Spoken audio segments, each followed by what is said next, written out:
नमस्कार दोस्तों, headlines of the D की सीरीज में एक बार फिर से आप सभी का स्वागत है। आज डेट 4 फरवरी और द हिंदू की जो इंपॉर्टेंट खबर है आपके एग्जाम के पॉइंट ऑफ व्यू से हम उन्हें एक एक करके समझने का प्रयास करेंगे। लेकिन एपिसोड की शुरुआत करेंगे हमेशा की तरह एक मोटिवेशनल कोट के साथ। और कोट देख लेते हैं। तो कोट है, सफलता छोटे छोटे प्रयासों का परिणाम होती है जिन्हें हर दिन निरंतर दोहराया जाता है। और इसी के साथ हम आगे बढ़ेंगे और देखेंगे अपने पिछले अभ्यास प्रश्न को। प्रश्न था, पीएसएलवी C-62 मिशन में विफलता का मुख्य कारण क्या था? ऑप्शन थे, ए पहले चरण के इंजन में गड़बड़ी, बी दूसरे चरण के ईंधन की कमी, सी तीसरे चरण का प्रज्वलित न होना, या डी उपग्रहों का कक्षा में प्रवेश करना असंभव। और इस प्रश्न का सही उत्तर है विकल्प सी, तीसरे चरण का प्रज्वलित न होना। आप में से बहुत सारे लोगों ने इस प्रश्न का बिल्कुल सही जवाब दिया था और आप इसका एक्सप्लेनेशन को हमारे पिछले एपिसोड में जाकर के देख सकते हैं। और इसी के साथ अब बिना किसी देरी के आगे बढ़ेंगे और देखेंगे आज की पहली न्यूज को। न्यूज है, conservationists apprehensive of turtle trades announce in budget. और ये जो पूरा टॉपिक है ये आपके जीएस पेपर 3 एनवायरमेंट और साथ ही साथ जीएस पेपर 3 इकोनॉमी से भी संबंधित है। अब ये पूरी खबर क्या है इसको हम समझ लेते हैं। तो ओलिव रिडले समुद्री कछुओं और सरकार के द्वारा बजट में घोषित कछुआ पथ योजना से ये जुड़ा हुआ है। और अब समझते हैं कि मामला क्या है। तो केंद्र सरकार ने बजट में ओडिशा, कर्नाटक और केरल के तटीय इलाकों में कछुआ पथ विकसित करने का प्रस्ताव दिया है और इसका मकसद कछुओं के प्रमुख घोंसला स्थलों को जोड़ना बताया गया है। लेकिन पर्यावरण संरक्षण से जुड़े लोग और वैज्ञानिक इस योजना से चिंतित हैं। अब चिंता क्यों है? तो ऑलिव रिडले कछुए लुप्त प्राय हैं और ये कछुए साल में एक बार सामूहिक रूप से अंडे देने अरिवाड़ा आते हैं। ये घटना दुनिया में बहुत कम जगहों पर होती है और भारत उनमें से एक स्थल है। ओडिशा का ऋषिकुल्या और गहिरमाथा दुनिया के सबसे बड़े सामूहिक घोंसलों में से एक है। और कछुओं को किससे खतरा है ये भी समझते हैं। तो मानव की मौजूदगी, रोशनी जिसमें कि लाइट, फ्लैश, निर्माण कार्य, पर्यटन गतिविधियां, इन सभी से कछुओं को खतरों का सामना करना पड़ता है। जब कछुए रोशनी और शोर से भ्रमित हो जाते हैं तो वो समुद्र की जगह गलत दिशा में चले जाते हैं। अब इस पूरे मामले में विशेषज्ञ क्या कहते हैं? तो सामूहिक घोंसला स्थल पूरी तरीके से प्रतिबंधित क्षेत्र होने चाहिए। विशेषज्ञों का कहना है वहां पर पर्यटक फोटोग्राफी और फ्लैश लाइट की अनुमति नहीं होनी चाहिए। कछुआ पथ के नाम पर अगर पर्यटन या निर्माण हुआ तो इससे कछुओं का प्रजनन प्रभावित होगा और बजट में यह घोषणा बिना विशेषज्ञों से सलाह के की गई थी। अब समझते हैं कि पहले क्या हुआ। तो ऋषिकुल्या में पहले ज्यादा पर्यटक आते थे जिससे कछुओं को नुकसान हुआ। इसके बाद सरकार ने वहां पर्यटकों पर रोक लगाई।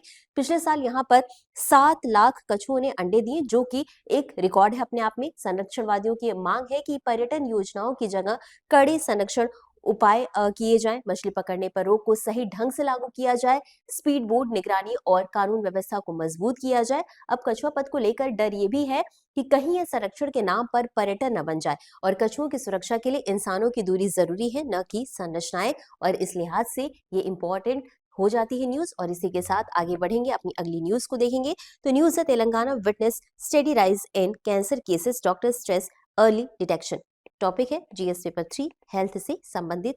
न्यूज को समझ लेते हैं। तो तेलंगाना में कैंसर के मामलों में वृद्धि हो रही है, बढ़ोतरी हो रही है। एक बार स्थिति को देखते हैं। तो तेलंगाना में कैंसर के मामलों में जो लगातार बढ़ोतरी हुई है, 2015 की बात करेंगे, 2015 में कुल 40,177 मामले थे, लेकिन 2024 में ये बढ़कर 52,334 हो गए। यानी कि लगभग 10 साल में 12,000 से ज्यादा मामलों की बढ़ोतरी हुई है और ये राज्य के लिए एक गंभीर सार्वजनिक स्वास्थ्य समस्या बनती जा रही है।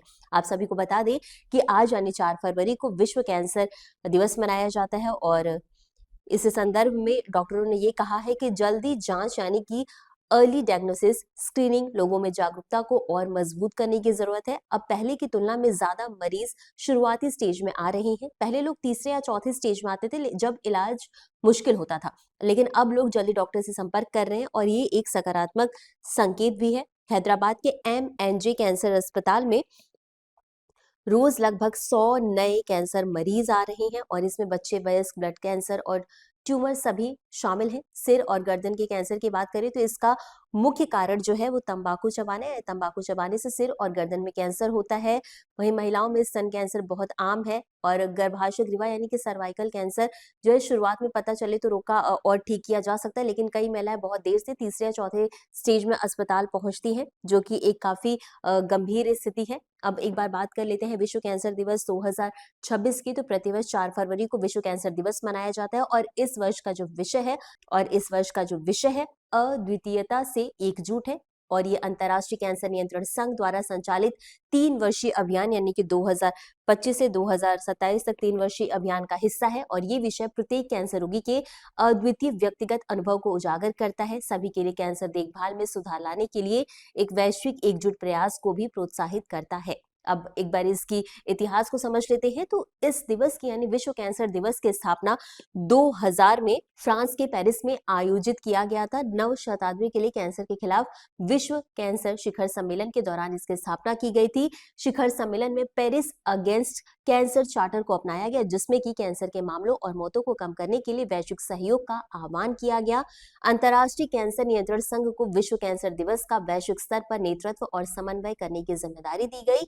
और शुरुआत में ही विश्व कैंसर दिवस एक वैश्विक आंदोलन के रूप में विकसित हो गया, जिसे 100 से अधिक देशों में मनाया जाता है। और आज यह कैंसर जागरूकता अभियानों, सार्वजनिक स्वास्थ्य नीतियों और कैंसर के खिलाफ वैश्विक कार्रवाई को आकार देने में एक महत्वपूर्ण भूमिका निभाता है। और इसी के साथ आगे बढ़ेंगे, देखेंगे अपनी अगली न्यूज को। तो न्यूज है SC has not upheld death penalty in 3 years report, यानी कि हाल ही में एक रिपोर्ट आई है और इसको हम पूरा रिपोर्ट के जो भी आंकड़े हैं उनको हम विस्तार से समझेंगे। और इसी के साथ ये जो टॉपिक है जीएस पेपर 2 पॉलिटी से संबंधित है। तो सुप्रीम कोर्ट और मृत्युदंड से संबंधित ये मामला है। तो सबसे बड़ी बात क्या है, तो पिछले 3 वर्षों में सुप्रीम कोर्ट ने एक भी मृत्युदंड को बरकरार नहीं रखा है, यानी कि सर्वोच्च न्यायालय अब मृत्युदंड देने में बहुत ज्यादा सावधानी बरत रहा है। 2025 में सुप्रीम कोर्ट ने 10 मृत्युदंड पाए कैदियों को पूरी तरह बरी कर दिया और ये पिछले 10 सालों में सबसे ज्यादा बरी किए जाने का आंकड़ा है। वहीं 2016 से 25 की बात करें तो इस बीच निचली अदालतों ने 1310 लोगों को मृत्युदंड सुनाया। केवल 2025 में ही निचली अदालतों ने 128 लोगों को मौत की सजा सुनाई है, जबकि ऊपर की अदालतें यानी कि हाई कोर्ट और सुप्रीम कोर्ट इन सजाओं को अक्सर गलत मानकर रद्द कर रही है। 1310 मामलों में से 842 मामले हाई कोर्ट तक पहुंचे और इनमें से सिर्फ 70 मामले यानी कि लगभग 8% में ही मृत्युदंड की पुष्टि हुई। 285 लोगों को बरी कर दिया गया और 411 मामलों में सजा घटाकर आजीवन कारावास कर दी गई। सुप्रीम कोर्ट और भी सख्त है, पिछले 3 साल में एक भी मृत्युदंड की पुष्टि नहीं हुई है। 37 मामलों में 15 लोग पूरी तरीके से बरी हो गए, 14 की सजा कम हुई, बाकी मामलों में भी राहत दी गई। इससे यह चिंता बढ़ती है कि निचली अदालतों में गलत दोष सिद्धि हो रही है। कितने लोग अभी डेथ रो में है ये भी समझ लेते हैं। तो 31 दिसंबर 2025 तक 574 कैदी मौत की सजा का इंतजार कर रहे थे, जिसमें कि 550 पुरुष थे और 24 महिलाएं शामिल थी। औसतन लोग 5 साल से ज्यादा समय डेथ रो में रहते हैं। कुछ लोग 10 साल तक जेल में रहे, बाद में बरी हुए। और सुप्रीम कोर्ट ने पहले ही निर्देश दिया था कि मृत्युदंड से पहले मानसिक स्वास्थ्य जांच कराई जाए, जेल में आज रिपोर्ट प्रस्तुत किया जाए, सजा पर अलग से सुनवाई अनिवार्य है। लेकिन रिपोर्ट के अनुसार 2025 में लगभग 95% मृत्युदंड इन नियमों का पालन किए बिना दिए गए। सजा पर सुनवाई अक्सर दोष सिद्धि के कुछ ही दिनों में कर दी जाती है। इससे आरोपी को अपना पक्ष रखने का पूरा मौका नहीं मिल पाता। अब अदालतें मृत्युदंड के बजाय बिना छूट के आजीवन कारावास यानी कि पूरी उम्र जेल का ज्यादा इस्तेमाल कर रही हैं। और इसी के साथ हम आगे बढ़ेंगे और देखेंगे अगली न्यूज को। तो न्यूज है global aid cuts could lead to 22.6 million additional deaths. तो इस न्यूज को भी हम समझ लेंगे। तो यहाँ पर हाल ही में एक अध्ययन आया और इस अध्ययन के अनुसार अगर वैश्विक सहायता यानी ओडीए में कटौती जारी रही तो 2030 तक 22.6 मिलियन यानी कि लगभग 2 करोड़ 26 लाख अतिरिक्त लोगों की मौत हो सकती है और इनमें 5 साल से कम उम्र के 54 लाख बच्चे शामिल हैं। ये अध्ययन लेंसेट ग्लोबल हेल्थ जैसी प्रतिष्ठित पत्रिका में आया था और सबसे ज्यादा असर किन देशों पर पड़ेगा ये भी समझ लेते हैं। तो ये खतरा खासकर गरीब और मध्यम आय वाले देशों के लिए है। उप सहारा अफ्रीका की बात करें तो यहाँ पर सबसे ज्यादा जोखिम 38 देश, एशिया में 21 देश, लैटिन अमेरिका के 12 देश, पश्चिम एशिया और उत्तरी अफ्रीका के 12 देश, यूरोप के 10 देश और इन 93 देशों में दुनिया की लगभग 75% आबादी रहती है। अब ओडी यानी कि आधिकारिक विकास सहायता ने अब तक क्या किया, तो 2002 से 2021 के बीच वैश्विक सहायता ने बाल मृत्यु दर में 29% की कमी हुई, एचआईवी और एड्स से होने वाले मौतों में 70% की कमी आई और मलेरिया और कुपोषण से होने वाली मौतों में 56% की कमी आई। स्वास्थ्य सेवाओं, टीकाकरण और पोषण में बड़ा सुधार हुआ, यानी कि ओडीए जान बचाने का सबसे असरदार साधन रहा है। तो अब बात करते हैं कि समस्या अब क्यों बढ़ रही है। तो दरअसल 2024 में पहली बार 6 साल बाद वैश्विक सहायता घट गई। अमेरिका, ब्रिटेन, फ्रांस और जर्मनी जैसे बड़े दानदाता देशों ने 30 30 साल में पहली बार अपनी सहायता में भारी कटौती की। इससे हुआ क्या कि इससे गरीब देशों की स्वास्थ्य व्यवस्था कमजोर हो रही है। एशिया जैसे बड़े क्षेत्र में अगर स्वास्थ्य व्यवस्था कमजोर होती है तो मानवीय नुकसान बहुत बड़ा होता है और दशकों की प्रगति उलट सकती है। अगर अमीर देश गरीब देशों की मदद कम कर देंगे तो ज्यादा बच्चे मरेंगे, बीमारियों से मौतें बढ़ेंगी, गरीबी और कुपोषण बढ़ेगा, पहले से हासिल स्वास्थ्य लाभ खत्म हो जाएंगे। वैश्विक सहायता में कटौती सिर्फ पैसे का मुद्दा नहीं है बल्कि यह करोड़ों लोगों की जान का भी सवाल है। और इतना समझने के बाद हम आगे बढ़ेंगे अपनी अगली और आज की अंतिम न्यूज की तरफ, जो है why the government has increased capital spending for the defence sector. पूरा टॉपिक जीएस पेपर 3 इकोनॉमी और साथ ही साथ डिफेंस से संबंधित है। तो केंद्र सरकार ने वित्त वर्ष 2026-27 के बजट में रक्षा के लिए 7.84 लाख करोड़ का रिकॉर्ड बजट इसलिए दिया है ताकि बढ़ते भू राजनीतिक तनाव से निपटा जा सके, सेना की तत्काल जरूरतें पूरी हो, हथियार और तकनीकों में आधुनिकीकरण हो, आत्मनिर्भर भारत के तहत देश में ही रक्षा उत्पादन बढ़े।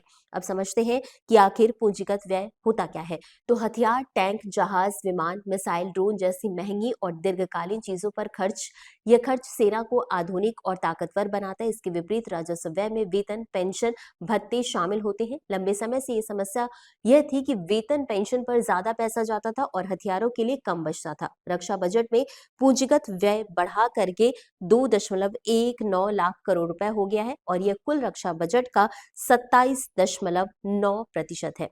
पहले यह हिस्सा लगभग 24 से 25% के आसपास ही था, यानी अब सरकार आधुनिकीकरण को प्राथमिकता दे रही है। अब समझते हैं कि जो पूंजीगत व्यय है इसको बढ़ाने के 3 कारण क्या है। तो सबसे पहला तो है हालिया सैन्य अनुभव, यानी ऑपरेशन सिंदूर और सीमा पर तनाव के दौरान ये साफ हो गया कि सटीक हथियार, ड्रोन रोधी सिस्टम, लंबी दूरी की मिसाइलें की बहुत ज्यादा जरूरत है। पुराने भंडार को फिर से भरना जरूरी हो गया है। और अगला है गलवान घटना के बाद जो आपातकालीन खरीद प्रक्रिया शुरू हुई थी, अब उसे नियमित व्यवस्था बनाने की कोशिश हो रही है ताकि संकट के समय हथियार खरीदने में देरी न हो। पहले किए गए सौदों जिसमें कि राफेल विमान, S-400 मिसाइल सिस्टम, आकाश मिसाइल थी, इनके भुगतान यानी किश्तें हर साल करनी होती है। अब पूंजीगत व्यय बढ़ाने से पुराने भुगतान भी होंगे और नए सौदों जैसे कि पनडुब्बियां, नए लड़ाकू विमान के लिए भी पैसा बचेगा। साथ ही साथ पेंशन का हिस्सा 2020 में 26% और 2027 में घटकर 21.8% है। वेतन का हिस्सा 2020 में 30% है था और अब 22.4% हो गया। इसका एक कारण अग्निपथ योजना भी है, इससे पूंजीगत व्यय के लिए जगह बनी।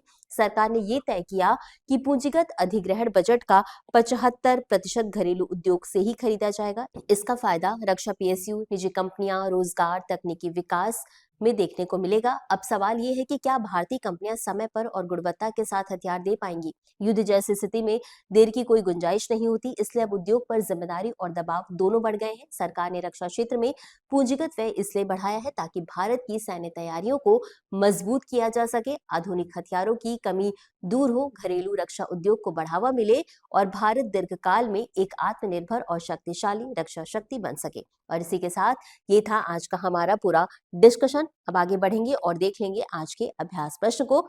तो प्रश्न है, तेलंगाना में कैंसर के मामलों की संख्या 2015 से 2024 के बीच कैसे बदली है। ए 40,177 से घटकर 35,000 हो गई, बी 45,000 से घटकर 52,334 हो गई, सी 40,177 से बढ़कर 52,334 हो गई, या डी 52,334 से घटकर 40,177 हो गई। और इस प्रश्न का उत्तर आपको हमेशा की तरह कमेंट बॉक्स में देना है। इस प्रोग्राम की पीडीएफ को आप हमारे Telegram channel next IAS Hindi से डाउनलोड कर सकते हैं। तो आज के लिए बस इतना ही, मिलते हैं अगले एपिसोड में इसी तरह कुछ अहम और जरूरी खबरों के साथ। तब तक के लिए धन्यवाद।